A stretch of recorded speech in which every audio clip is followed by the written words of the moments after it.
ఏదైనా private hospital, corporate హాస్పిటల్లో treatment తీసుకొని సాధించాలన్నటువంటి డబ్బులతో కాస్త మీరు హాస్పిటల్ చెల్లించి ఆ బిల్స్ ని మీరు నాకు సబ్మిట్ చేసినప్పుడు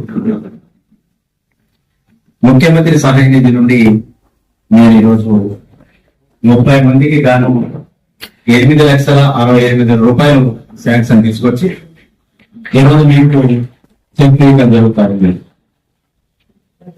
ఇది ఒక గొప్ప కార్యక్రమం. ఏదైనా నిరుపేదలు ఏదైనా హాస్పిటల్కి వెళ్ళినప్పుడు చాలా ఇబ్బందులు పడుతుంది. గవర్నమెంట్ హాస్పిటల్లో మనం ట్రీట్మెంట్ చేయించింది వేరు, ప్రైవేట్ హాస్పిటల్ ట్రీట్మెంట్ చేయించింది వేరు. కాబట్టి మీరందరూ కూడా ఏదైతే ప్రైవేట్ హాస్పిటల్ ట్రీట్మెంట్ చేసుకున్నారో దానికి ఆసరగా ప్రభుత్వం తరఫున ఎంతో కొంత మీకు సహాయం అందించాలని ఆలోచన ఈరోజు ప్రభుత్వం మరి మీ అందరికీ అండగా ఉందని చెప్పక తప్పదు.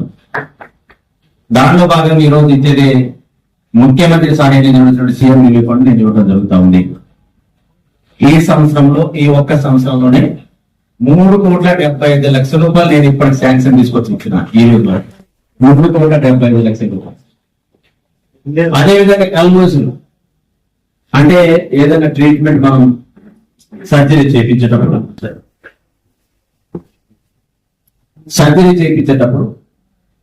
ఆ సర్జరీ నిమిత్తం ముందుగానే అడ్వాన్స్ నాకు ఒక్కొక్క పేషెంట్ 30 లక్షలు ఇచ్చే అవకాశం ఉంది.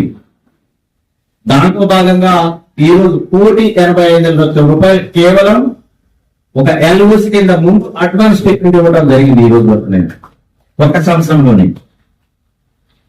అది ఒక రిమ్స్ హాస్పిటల్ ఉంది, తర్వాత క్యాన్సర్ హాస్పిటల్ నాకు అవకాశం ఉంది, 2 హాస్పిటల్ అవకాశం ఉంది.